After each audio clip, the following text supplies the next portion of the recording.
हमारे यहाँ गणेश की भी पूजन का विधान है और लक्ष्मी की भी पूजन का विधान है।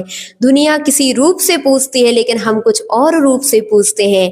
प्रातःकालीन महावीर भगवान को याद करके हम सभी वह निर्वाण लाडू समर्पित करते हैं और भगवान से ही प्रार्थना करते हैं कि हे भगवान, जैसे आपने निर्वाण रूपी लक्ष्मी को प्राप्त किया ऐसे हम भी निर्वाण लक्ष्मी को प्राप्त करें।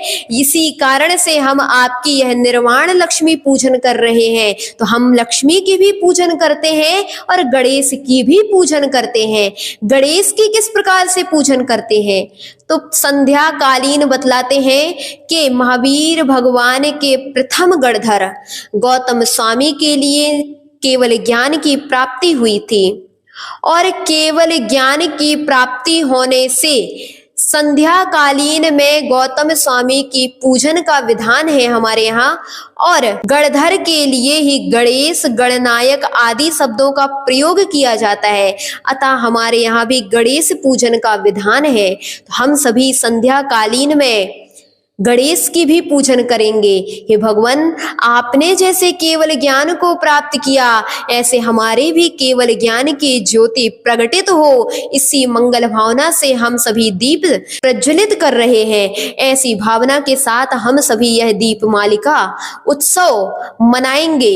इसकी तिथि विशेष है क्योंकि पूर्णा तिथि है, शुक्रवार का दिन है, प्रीति योग है और स्वाति नक्षत्र है। इस बेला में कार्य करना अत्यंत शुभ है। चूंकि शुक्रवार का प्रारंभ चर से होता है अतः आप इस दिन जो भी कार्य प्रारंभ करेंगे वह चलते चलते जाएंगे, वह रुकेंगे नहीं। और पूजन करने का एक विशेष समय है। चूंकि हमारे यहाँ चौघड़िया का विशेष महत्व है।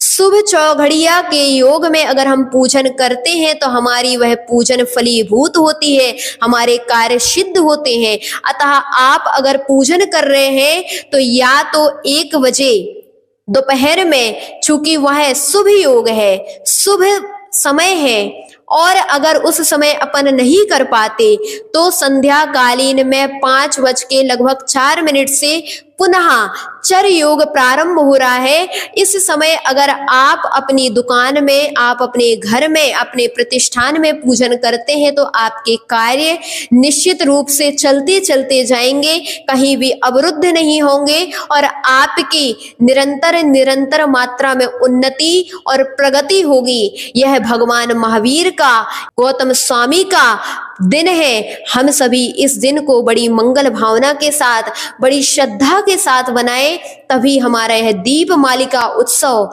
सार्थक और सफल है।